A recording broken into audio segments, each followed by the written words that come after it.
Hi mga kababayan, ito po si Ka Eric at makakasama po ninyo si Ka Eric ngayon via live stream sa Facebook na Ka Eric Celis. At hopefully si Pambansang Loyal, si Brother Ka PL will catch up to go live sa Ka Eric Celis YouTube channel. Nandito po ako ngayon sa aking lupang tinubuan sa lungsod ng Iloilo, sa Iloilo City. Kung makikita ninyo, noong nakaraan, ang aking backdrop po ay Iloilo Fort San Pedro. The very historic Iloilo Fort San Pedro. Doon po yun malapit sa Iloilo City Hall. Ngayon po, ang backdrop ko ay Iloilo City River Esplanade Viewing Deck. Sa likod ko po ang Iloilo River at ang Lapos District, one of the industrial district noong panahon ng unang panahon na bumubuo ng industrial development sa Iloilo City. Joanne Diamante, shout out! Wow, mga kababayan ko ni sa Tansa. Ito po, kung matitingnan ninyo, Iloilo River po yan at ang Lapos District na sa likod. Yun. Ito po ang viewing deck ng Iloilo River at sa dulo po, makikita ninyo mga kababayan, ay nandun po ang Muelle Loni, named after the British industrialist na naunang napunta sa Iloilo City noong panahon ng mga 17th century or 18th century, si Nicholas Loni.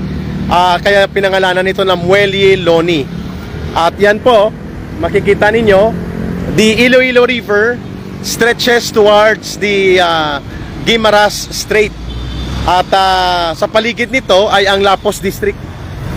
Ito yung makasaysayang District of Lapos, kung saan dyan po unang nabuo ang tinatawag na Union Obrera Democratico, Union Obrero Democratico or UOD, the first and the oldest noon na anti-imperialist labor union and labor federation sa Iloilo, sa mga stevedores, sa mga shipyard workers, sa mga nagtatrabaho po sa Arastre.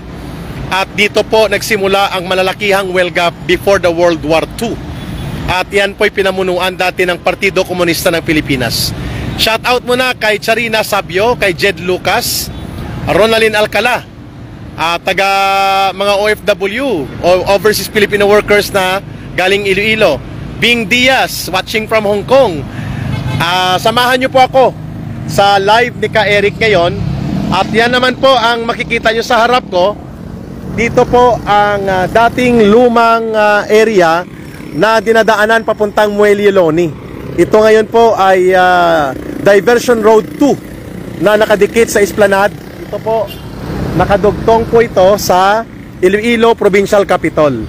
At nasa silhouette ko po, kung makikita nyo, ang Iloilo City Hall. At nandyan po ang project ni Mayor Jed Mabilog noon nang pinatapos nila ang bagong City Hall, yung Linay ng Iloilo na gawa sa Bruns, no? Andyan sa taas ng Iloilo City Hall building sa rooftop. Yan po. So, napakaganda po ng lungsod ng Iloilo. At dito po ako ipinanganak. Shout out kay Brother Arnold Digcas. At nanonood sila ngayon. Ito po yung mga Navy SEAL ng ating Philippine Armed Forces. At naglingkod, kababayan ko ito, kababarangay ko to.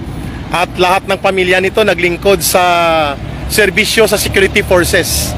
Ang halos lahat ng pamilya ni Brother Arnold Digcas. Charina Sabio, Chelax Alada, hello Sir Eric, watching live sa Hong Kong. Miss ko na ang hometown ko. Ang daming nanonood ng mga overseas Filipino workers.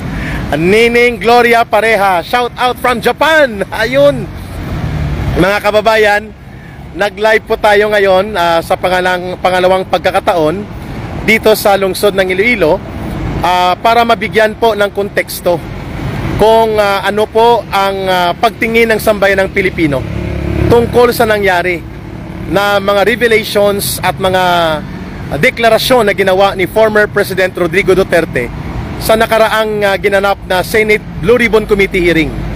Ang daming gustong magpa-shoutout, no? Mamaya ko na dudugtungan, i-shoutout ko muna si Laida Sabaliero Lumbiso. Mary Jean Alicaba, at Dong Tinuyog and William Huyua Valencia. Ayun, ang dami. Ito, pupuntuhan po natin kasi maiksi lang itong live natin. Importante po ay makapagbigay tayo ng summary input and discussion points. Una, talaga pong ipinakita at ipinamalas ni former President Rodrigo Duterte ang kanyang galing at talino sa kung paano niya dalhin ang kondukta ng kanyang pamumuno even if he is no longer the president ng bansa natin.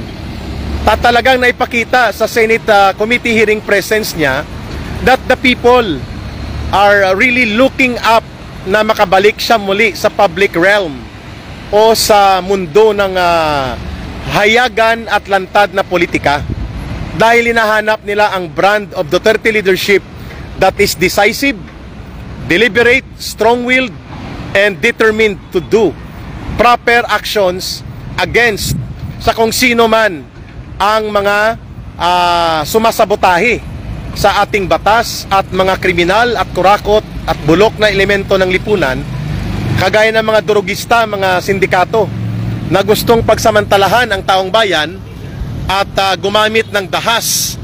Ay hindi po nag-aalangan si Pangulong Duterte na ipakita niya na yan ang hinahanap ng mamamayan na uri ng pamumuno upang umunlad at umusad ang ating pamamahala sa bansang Pilipinas.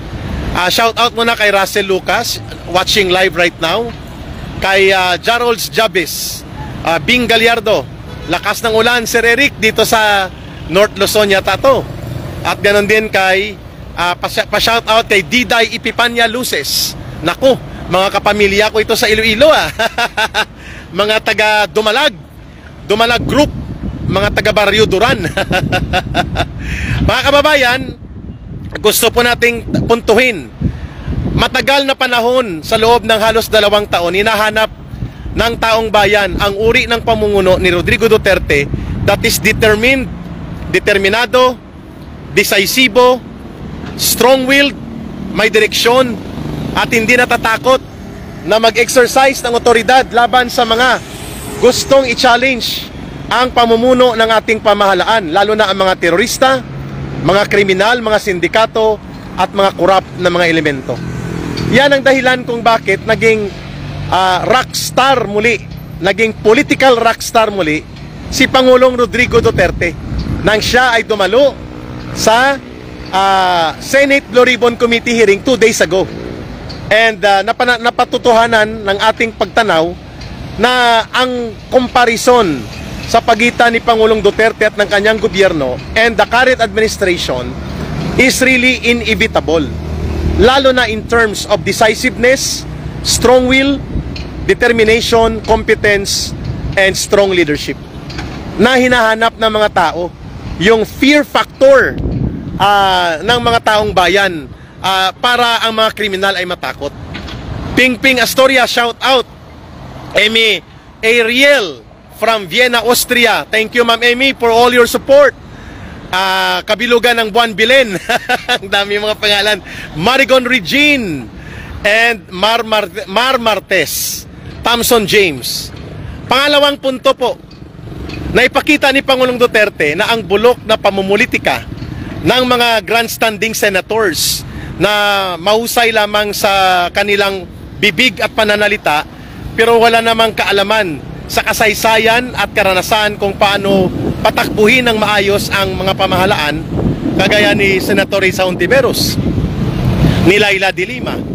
Hindi po sila nakaporma sa kanilang layunin na barahin, insultuhin at wasakin ang kredibilidad ni Pangulong Duterte. They were never successful. Hindi po sila nagtagumpay na mabawasan ang pagmamahal ng taong bayan kay Pangulong Duterte, sapagkat ang accountability, transparency, and honest na mga pahayag ay ginawa ni Pangulong Duterte. Number 1, sinabi niya, bilang presidente, commander-in-chief siya ng parehong Armed Forces of the Philippines at ng Philippine National Police. At ang anumang mga nangyari o kaganapan noong panahon ng kanyang gobyerno, mga kababayan, ay sagutin niya. Sabi niya, I take full legal responsibility for all the success, the weaknesses, and all those what happened doon sa panahon nang ako ay Pangulo. Ako ang may pananagutan sa mga nangyari na yon. Yan po ang tinatawag nating accountability of a leader. Doon siya hinangaan ng taong bayan. Sapagkat si Pangulong Duterte ay nagpapakita ng matatag na paninindigan na kung ikaw ay leader, you have to be ready to accept the consequences of your decision. You have to be ready to be accountable and responsible for all your actions. Yes, Marigon Region, nasa esplanada ko dito sa area papuntang Lapus. This is, I think, Esplanade 3. Oo, ang Esplanade 1 nasa Molo. So, tamang-tama po na ang ating mga tropa ng pulis, ng ating armed forces, idol talaga nila si Tatay Digong sapagkat ipinakita ni Tatay Digong na bilang Commander-in-Chief, hindi niya ilalaglag o hindi niya tatalikuran ang kanyang tropa. Bagamat maraming mga casualty na nangyari at mga sinasabi nating mga possible abuses, hindi tinanggi ito ni Pangulong Duterte sa kanyang paglulunsad ng war on drugs. In fact, sinabi pa ni Pangulong Duterte, kung may mga nasagasaan, may mga namatay, namatayan, o mayroong kalabisan o abuso na naganap, ang sabi niya sa harap ng Senado at sa buong bansa at sa buong daigdig na nanonood sa kanya, it's on me. Sa akin yon. Kasuhan ninyo ako. Sabi niya kayo ay Dilima at kayong Tiberos, mayroon kayong mga testigo, mayroon kayong mga ebidensya, mayroon kayong mga revelations. Dalhin ninyo sa korte at doon ako sasagot ng tama. That is how a leader should be. Accountability, responsibility, decisiveness, at ang tinatawag nating strong will and political determination. Yun po ang ginawa ni Pangulong Duterte, mga kababayan. At yun ang kanyang ipinakita nung siya ay humarap sa Senate Blue Ribbon Committee. So anuman ang mga kalabisan, anuman ang posibleng naging pag-abuso, kung mayroon man, hindi po ito tinatalikuran. Hindi po ito itinatanggi at hindi po ito itinatatwa ni Pangulong Duterte o sinasabi niyang isasalba niya ang sarili niya. In fact, ang sabi niya, go to court, file cases, and evidence will be presented so that I will also be able to face all legal actions regarding the war on drugs. Klaro po yun. So ano po ang purpose ni Ontiveros, ni Dilima, at ng Senado at ng Tuwadcom? Ulitin ko, Tuwadcom. Ano po ang kanyang Tuwadcom ni Martin Romualdez at ni Marcos? Gusto lamang nila po wasakin ang kredibilidad ng mga Duterte. The Quadcom or the Tuwadcom at itong gimmick sana na ipahiya si Pangulong Duterte sa Senado are nothing but political schemes intended to do propaganda, attack, and destroy the political influence and legacy of former President Rodrigo Duterte so that ang kanyang anak na si Vice President Sara Duterte ay hindi magiging politically strong pagdating ng 2028. Pero nagkamali si Bongbong Marcos Jr. dito at si Martin Romualdez at ang kanilang mga alipores. Bakit? Mas lalo pong naging katanggap-tanggap at mas lalong naging maliwanag sa taong bayan kung gaano kahalaga ang isang determinado, decisibo, at may pananagutan at paninindigan na uri ng leader. Kaya tama, Huwadcom, Leticia Macalipay, Marichon is watching, and Roy Tampok Nalyatan from Seattle, USA. Daming nanonood, mga kababayan natin. Tama po kayo. Huwad, fake. Sapagkat ang layunin nila is not to bring justice doon sa sinasabi nila na mga namatay o kaya na saktan o kaya na abuso sa drug war. Ang layunin nila ay magpropaganda, gumawa ng mga political operation at gumawa ng publicity para siraan ang legacy na naiambag ni Pangulong Duterte sa isang uri ng pamumuno that the government must always be decisive, deliberate, determined, and strong-willed, lalo na po sa pagpapatupad ng batas. Iyon ang hinahanap ng taong bayan. Kung kaya, itong tuwadcom at huwadcom ni Martin Romualdez at ang mga maniobra nila Bongbong Marcos sa Senate hearing nila, nag-backfire, nagbumirang, sapagkat si Pangulong Duterte ay nagpapatuloy na ang kanyang prinsipyado, strong and determined leadership ay niyayakap at sinusuportahan ng mayoriya ng mamamayang Pilipino. Shout out kay Dong Osias Tinuyog, Monica Flore at kay Epipania Diday Luces at Ka Leo. Maraming nanonood. Olivia Falconete, thank you din. At ang aking mga kababayan dito ay pumunta talaga. Nagla-live pa tayo dito sa roadside. Nandito po, mga Ilonggo na dumaan at bumaba sa kanilang sasakyan at nanonood ngayon ng live dito sa ating pagla-live. Thank you sa inyong pagpunta. Aris Jan Alicaba, nagsishare siya ngayon ng ating live. Pangatlong punto mga kababayan, ito mga kababayan, mga Ilonggo ito, mga Ilonggo gidini nga nagabulig diri sa aton nga information campaign. Third point, mga kababayan, kung gusto po natin ng isang pagbabago sa ating lipunan, kung gusto po natin ng malinaw na direksyon ng liderato, kailangan po determinado ang Pangulo. Sabi ni Emeriel, bistado ang bold star. Bold star talaga. Dan Fernandez at si Atras Abante. Ito pa, tama. Orlando Bautista, shout out. Thank you Emeriel, ma'am. Thank you for all your support, Marichon. Sabi ni Colonel Grijaldo, inutusan siya, kinumbinsi, pinilit, diniskartihan ni Dan Fernandez na taga Santa Rosa, Laguna na congressman at ni Benny Abante na taga Manila. At sinabihan siya na magsinungaling at ituro na si Rodrigo Duterte ang nagpapasimuno ng reward system para pumatay ng mga drug suspects. Ang sabi ni Colonel Grijaldo, ni Colonel Hector Grijaldo, hindi ko maatim sa aking damdamin, sa aking isipan na gumawa ng kwento na hindi naman totoo. At ang mga taong tumulong para maging maayos, mapayapa at maging matino ang lipunan at bayang Pilipinas ay sila pa ang ating sinisira at ginigiba at inaapakan sa kasalukuyan. Maraming salamat sa inyo. May nakapasok nito si Jan Nicole. Sino to? Pati ang mga kay Pastor Kibuloy, siningit pa niya. At pumunta ka sa korte at magtistigo ka laban kay Pastor Kibuloy. Huwag mong dalhin dito sa aming vlog. Pastor Kibuloy remains innocent until proven otherwise. No? So, ang pangalan niya, hindi ko na makuha, no? Doon ka pumunta sa korte. Huwag mong dalhin dito. Okay.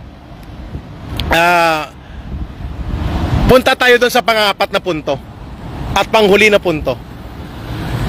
The Duterte government saved the country na hindi tayo mahulog na maging lubusang narco state kung saan ang mga drogista, drug lord, sindikato, kriminal at mga kurakot sa gobyerno, ang mga dilawan na politiko nakikipagsabuatan kagaya nila Dilima at mga kasabwat nila sa mga sindikato at gamitin ng gobyerno para gawing sindikato.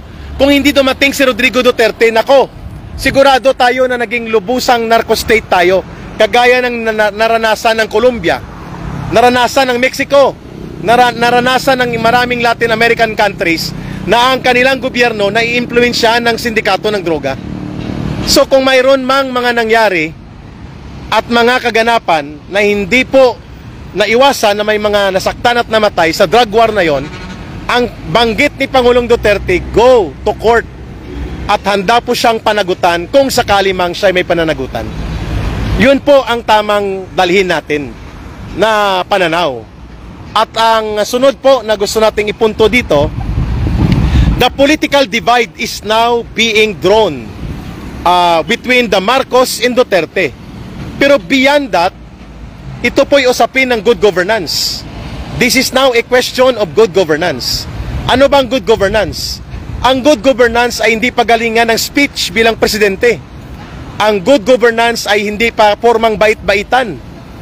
Ang good governance po ay decisive leadership, strong will of the leader, competent, buong loob at kayang ipatupad ang batas, anuman ang konsekwensya, laban sa terorista, sindikato, mga kriminal at mga kurakot. That is the reason na hindi kayang abutin man o pantayan pa ni Marcos Jr. ang uri ng pamumuno na inabot ni Pangulong Duterte. At ang ginagawa nila ngayon ay sirain sila at atakihin sila. Yan ang dahilan kung bakit kahit ilang tuwadcom or huwadcom ang ipatawag nila, kahit ilang beses siyang mag-report sa Senado o tambakan ng kaso si Rodrigo Duterte, the legacy of a decisive, committed, strong-willed leader na lumalaban sa korupsyon, terorismo ng CPP, NPA, NDF, droga at sindikato, mga kurakot at kriminal sa gobyerno, only the leadership of Rodrigo Duterte ang nagpakita kung ano ang pamamaraan na ang gobyerno dapat tumitindig sa matatag na pagpapatupad ng batas at handang harapin ng isang leader ang anumang consequences ng kanyang mga actions, regardless kung siya ay wala na sa kapangyarihan o nasa kapangyarihan pa. At by the way, sa aking mga nanonood, si Ma'am Megs, ang kanyang anak nito ay biniktima dati ng CPP, NPA, NDF. Nire-recruit sila. Thank you for viewing us via Ipanaw Sambayanan. Natatawa ko sa tuwad ko. Vince Mante. So, malinaw po na ang issue dito is not between Marcos and Duterte. The issue is between good governance and corrupt government. Ang Duterte government ang nanindigan na labanan ang korupsyon, terorismo, sindikato at mga kriminal. Samantalang ang gobyerno ngayon, hindi po may tatanggi kahit ano pa ang diskarte ni Executive Secretary Bersamin na mas umunlad daw ang kalagayan ng peace and order sa ating bansa. Katawa-tawa ang labas niya. Parang siya ay walang hulog at walang hugot sa realidad. Itong si Executive Secretary Bersamin. Sapagkat sa panahon ni Duterte, ang index crime ay kaagad bumaba in first 6 months by 68% ang bagsak ng index crime. Akyat bahay, rape, at mga robbery, kidnapping, at mga bank robbery. Nawala lahat yan, pati mga droga ay naapektuhan ang kanilang operation. Kay Marcos, 1 taon lang, bumalik muli ang droga sa mga lansangan, bumalik muli ang kriminalidad, at ang mga kurakot sa gobyerno ay muling naging malakas ang loob. That is the reason na ang ekonomiya ng bansa ay hindi mo pwedeng ihiwalay sa kalagayang pangpolitika. The political situation of the country is seriously affecting the economic downfall of the country. Ang ekonomiya ng bansa ay bagsak ang kanyang gross national product at GDP, ang gross domestic product.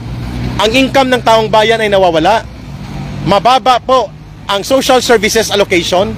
Ang PhilHealth na 90 billion ay kinukuha ng gobyerno na dapat yan ay gastusin sa mga mahihirap na pamilya. Ang lahat ng pagsirit ng presyo ng bilihin, inflation by the last 2 quarters, tuloy-tuloy. Bakit? The economics aspect ng isang bansa ay hindi po mahihiwalay kapag nabubulok ang kanyang political leadership. Yan pong dahilan kung bakit tayo nagsasalita sa pamamagitan ng social media. So sa muli, tandaan po natin, ang issue is between competent leadership, good governance, and determined and strong-willed leadership versus sa liderato na hindi mo alam kung anong direksyon. Mantakin mo nandyan ang baha, nalulunod na sa mudslide at baha ang libu-libong mamamayan. Ang tanong ng presidente sa panahon ng kanyang disaster management meeting, anong gagawin natin sa mga pagbaha na ito? My goodness. So dyan mo palang makikita anong sabi ni Rodrigo Duterte. You do not do the plan during the war. The plan on what to do during the war must be done before the war comes. Ibig sabihin, bago dumating ang salanta ng mga kalamidad o ng krisis, nakapagplano ka na. Yun pong ibig sabihin kung bakit ang good governance ay nakasalalay sa strong-willed leadership, accountability ng isang leader, and decisiveness to take action. Hindi po sa pagalingan ng speech. Diyan nakilala ang legasiya ng isang Rodrigo Duterte. Malinaw po tayo dyan. Ang issue ng human rights, dali nyo sa korte. File cases on that. At anong sabi ng former president? Haharapin niya and he will take full responsibility about that. Muli, Babalik po si Ka Eric at ang ating ipanaw sambayanan. Huwag kalimutan, number 18 sa balota ng COMELEC official ballot. At si Ka Eric po ay number 3 nominee. Ang number 1 nominee si Atty. Bosantog, isang indigenous leader, abogado ng gobyerno, lumaban sa komunista at mga terorista, at magaling at matalinong abogado ito na may paninindigan. Nagsilbi po ito sa Office of the Solicitor General at sa NCIP, National Commission for the Indigenous People. At si Lorraine Badoy po ay kasama ko sa National Task Force to End Local Communist Armed Conflict, at ako po, si Ka Eric, ay kasama din po. Number 3, ang iboboto nyo po hindi si Ka Eric, ang iboboto nyo po ay number 18, ang shading. Isa lang po ang ibinoboto sa party list. And bukas po, susubukan nating ibulgar. Ang pinakamalaking kontraktor ng flood control ay nasa Bicol, si Saldico, pero siya din po ang may pinakamalaking hindi makita at ma-account ng mga flood control by the billions of pesos. Yun po ang dahilan kung bakit sinasabi natin ang mga bulok at kurakot sa gobyerno kasama sa nilabanan ni Pangulong Duterte yan. So it's not about Duterte.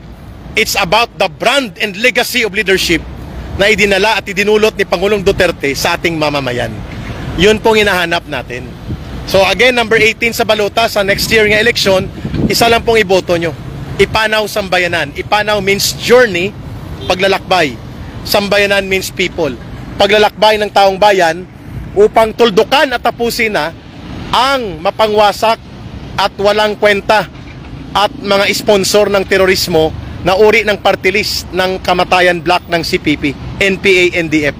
Ang kanilang bayad muna, Gabriela, kabataan party nila, ACT teachers at iba pa, 5 or 4 yata na lang natitira, dapat ito itakwil. At ang boto nila ay durugin natin papunta na sa CPP, NPA, NDF, sila dapat sumama.